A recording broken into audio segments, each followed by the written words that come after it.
What's up, guys? Johnny Glock here, and once again it's time for another installment of Functional Friday. Sorry I missed you guys last weekend. I was on vacation, and just so you know, just to disappoint you, but for the next 2 weeks after this, there will be no Functional Friday because I'm going to be up in Pennsylvania with family, spending some time with some R&R before we gear up again for the fall here, and my kids have to go back to school. So, anyway, what we're going to discuss today is, it's primarily about flat base shoes, and it's a phenomenon. There's a couple different things we're going to look at. It's a phenomenon that happens and presents itself a couple different ways, and we're going to get right to it. Okay, so basically we do have this empty gun. We'll even show this.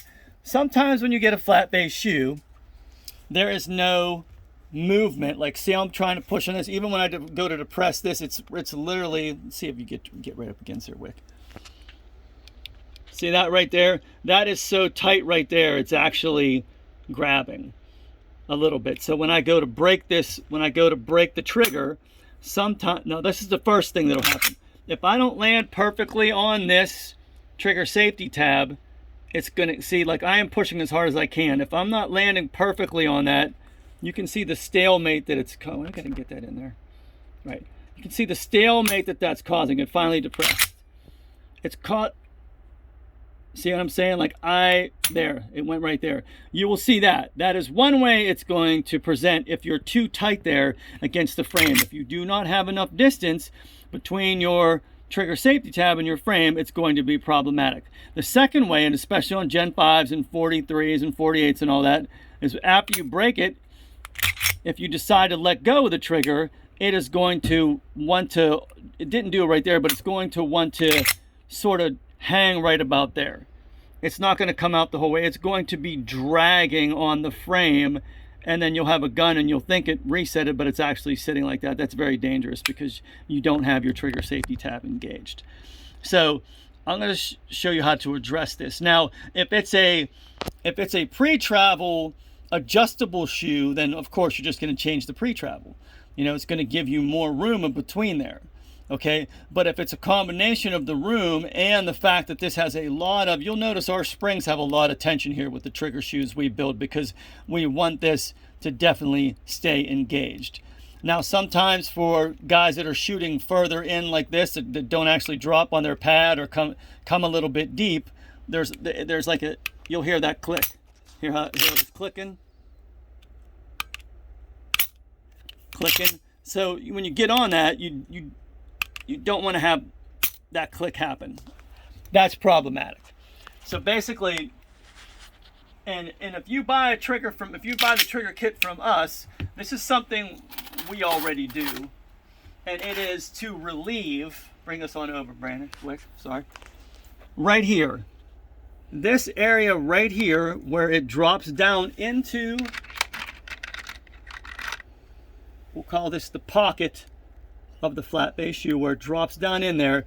This is what creates this relationship between the front of the bar and the shoe, where it stops it right there, is what's creating that geometry and giving it either the room that it needs behind the trigger safety tab or not giving it the room. Now, if it's an adjustable shoe like my polymer shoes are, you're just going to change that value with the set screw right there.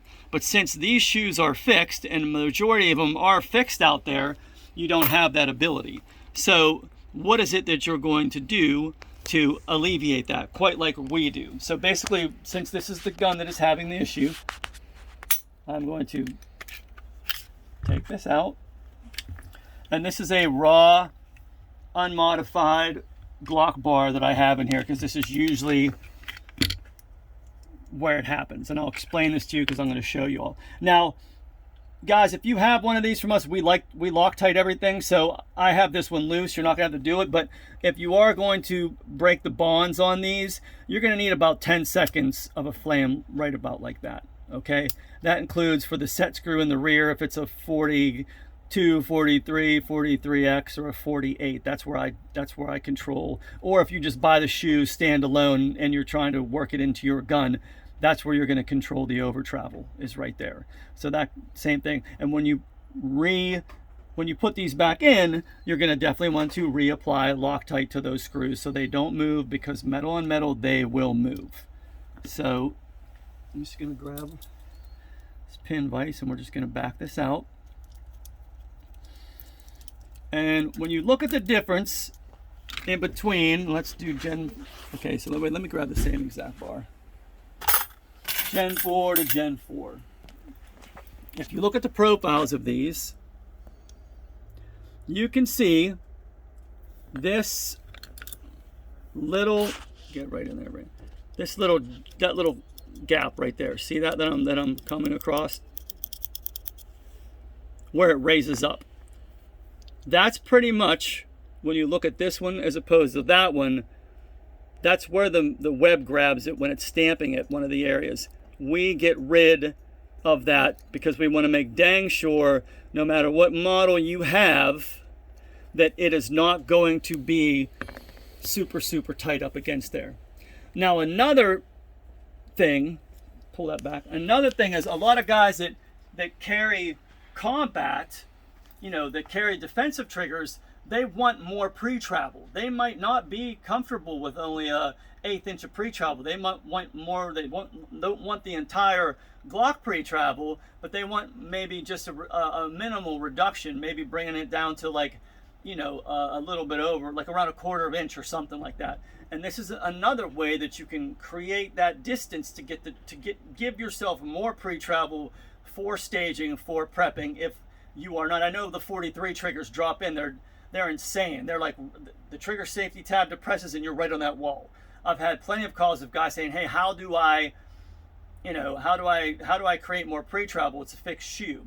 And I walk them through this process, but I'm so glad, that's why I wanted to do this video too, to show you guys how you're going to do this. So basically you're going to need a vise.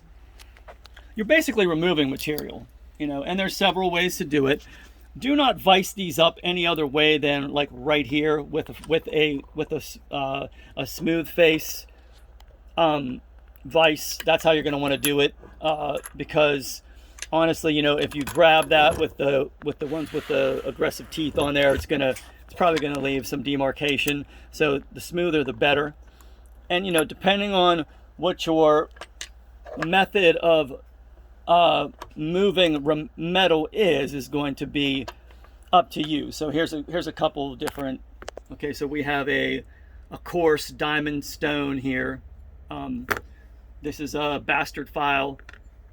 This is another type of like rapid removing file, because you don't want to do sandpaper, because it's going to take forever with sandpaper, and you're not going to be able to apply the pressure, in my opinion, that you need. So basically you're going to get this viced up appropriate to how you're going to work with this with your body, and then you're going to come across and just remove some metal, and you can see it's already removing a decent amount of the metal right there. You can see the flakes, or you can use this type, same thing. But you really want to make sure that you're staying, you want to make sure you're staying level with this. You're not going down or going back. That's one thing. That's why I really like this vise. That's why I really like this file right here, because I can really pay close attention to the trigger bar. I can see a lot of that trigger bar as I'm filing this off. Now, of course, once again, at the shop here, this is one of Brandon's responsibilities, and he uses his $1,200 belt grinder to do it. But basically, this is we can do process. A comparison. Which one takes longer? Yeah, right, exactly. So, and you can see you can still see that little thing that's what I'm trying to say. That's what you're shooting for. You're shooting to flatten the whole thing out past that. And I think if I turn up for you, Brandon, you'll be able to see it better. We still have that right there, that demarcation, or should we say, all right, get above me right here, because you can really see easily.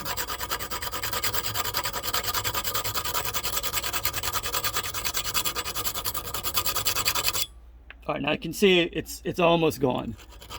That's a good indicator. The fact that is now all flat, you don't have that bump there.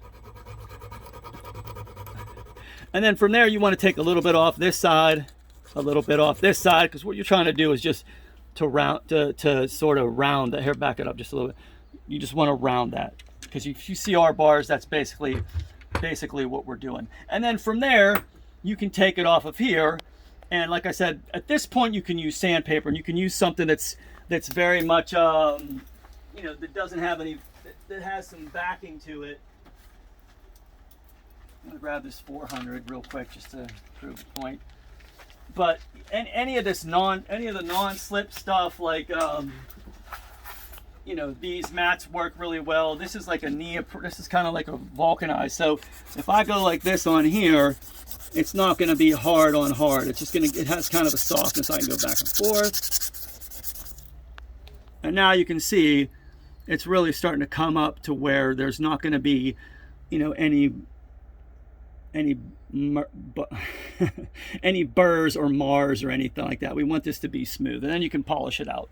Basically, that's it. You want to make sure that you're getting everything off those sides and the front, so as it is rotating in that pocket, that it's not having the tendency to scrape up against the pocket inside there like that. And also remember, the reason we're using these set screws too is because there's a maintenance schedule to these. You know, if you're shooting a lot, you really want to get those. You really want to, at some point, take your bar out of here and clean that off.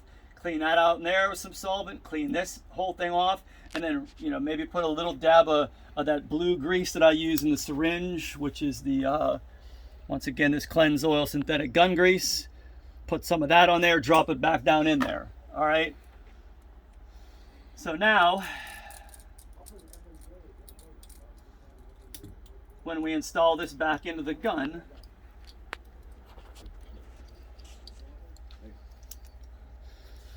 you're going to see, and I'm not going to worry with the locking block. Well, actually I will, because I wanted to. He should be here soon. What we're doing. That there now is, it's moving freely. I personally would take more off, but you know what you're looking for is just a couple, yeah, right there. See, a couple sheets, a couple widths of a couple sheets of paper back there. This could go a little bit more, in my opinion, especially for this type of trigger, okay? Because this is, like I said, unless you land, that's why I use these on my competitions, on my combats. I use this Johnny Glock's JG flat base, because, you know, in a defensive situation, you might be using your offhand, you might be using your pinky to shoot this gun. I want to make sure no matter what happens that you are depressing it with that. So this encapsulated trigger safety tab it's super cool. It looks cool and all that stuff. It does give the shoe rigidity, but in my opinion, for me, it's just more of like a competition style, because, you know, if you had to depress this in a situation that took, you know, more fine motor skills and your adrenaline's surging, you might not be able to pull it off. So, you know, better to be safe than sorry. That's why I like this, the way this depresses a lot better than this for defensive applications. That's the reason behind why I've done that. So, second, you can pull it back up, I want to address is the issue of sometimes there is a little bit, there's a lot of tension here. And so, you know, we want enough tension to always keep it engaged fully, but at the same time, you don't want too much tension here. So if you do hit it differently. Now see, that's even, you're still getting that little bit of a grab right there. If I go deeper, it's going to grab deeper. If I land right on my finger pad, it's not going to. So, well, I guess it is still right there, but if I land right on my finger pad, then it's not. So there is a learning curve to this type of shoe, in my opinion. So one of the other things you can do, and this comes right back once again to the fact that we use stainless steel, American-made set screws. And honestly, try to pick them up with a magnet. They won't pick up. They're complete stainless steel. So basically the reason we use these, once again, is for maintenance and for tuning. So, like I said, very easily we get the bar back off here. Now with the trigger safety tab, or if you have one you have to punch out, you have to use your punch and get it out of there. There's a chance, okay, so this one's, all right, there we go. This is Loctite, a little bit Loctite left on there. And you can see the Loctite kind of coming out. So as you can see, we do Loctite these rather substantially because we don't want them moving. So please make sure, here we go. Please make sure you are using a little bit of heat to break that bond. So now here's the trigger safety tab spring. You don't, don't touch it if you don't have to. If you're having that issue, you can take about 2 coils of this off safely, still have your engagement, but still have it be a little bit lighter to depress. So, if any of you snipped the spring before, it's not rocket science. You're just going to take this and you're just going to snip it off right there. Okay, now you'll see if you take these apart, and it's one of my triggers, I always put that synthetic gun grease. I'm always going to, you know, I always come into this and I put a little bit of, actually this is white lithium grease in there, but I put the, where's the tube of the, can you, hey, Chelsea, can you give me a tube of that gun grease? Thank you. So, right in that, and then we chamfer this hole too. That way if there, you don't feel that ding ding, that, you know, if it's just a solid chamber, sometimes because of the fact that it does have the, you know, the spring does have the ability to, you know, kind of bow like this. If this is chamfered and this hole is chamfered, you're not going to have any plinging. You're not going to have the sides of the spring catching on that as it's being compressed and decompressed. So that's very important. And also, you know, I really love the grease because now that that's packed, and like I said, this is another area you want to take apart. I can use a tool like this. I can just drop it right in there and it stays put. Okay. I'm also going to say you always put the cut in on the inside of the trigger. It always works out to be better that way because just the nature of this being the moving part, the nature that this is the moving part doesn't have the end coil being cut, throwing things off. And you know what? It's such a small circumference. It's such a small radius right there that it really doesn't completely matter. I'm just being OCD and anal like I normally am. You don't need to actually put it in here too, because usually the part that's inside the other side is going to pretty much smush through the whole thing. And like I said, I do have a video on where I'm actually cleaning an Apex shoe. So it's the same thing here. You're going to get this installed. You're going to tighten it back in. You're going to add some Loctite there. Make sure you let it cure for 24 hours. You're going to check this right here. Now see, this is, in my opinion, this is substantially lighter. It's got a substantially lighter feel. So if you are having that issue with our trigger shoe or any other shoe out there, that is an option for you. So we're going to put this back together again. And also, sometimes with the Gen 5s, this is the, if that spring is too tight, when this comes to go out of the frame, that's what causes it to drag on the frame right there when I reinstall this. And it's like I said, especially with the new Gen 5s and the 43s and all that stuff, it has that, they have the clasp instead of the spring that captures it. Sometimes the resets aren't as robust. So when this gun goes to come back out, the pressure of the trigger safety right there, I'm going to break the trigger, the pressure of the trigger safety tab on the inside of the frame, like that's a good shot, on the inside right frame right there where we're pulling out right there, the bottom of this right there is going to hold it before it snaps back out. Okay, so now with this, it's completely depressing for the most part, no matter where on the trigger shoe I land, because it has taken out the stoutness of that spring. So those are the couple reasons, a couple remedies. This is a video because I wanted to be able to, I used to have to send pictures and kind of explain to people how to do this, but now this is really, and you know, it's for any shoe out there. I always just don't do these videos just for the stuff I sell because it's basically mechanically flawless. But for the other stuff that's out there, if you need to address some of these issues, you know, this is kind of the way to handle it. So if you don't have the room to move, that's what you're going to do. Or if you want more room to move, if it's a defensive trigger and you just don't feel comfortable with it being right against the wall, that's where you take the material away from the bar in order to get that extra bit of swing from the shoe to sit in a in the position that you feel most comfortable with when you purchase it and when you're staging. Okay, so a lot of guys just, and it's all this stuff has learning curves to it.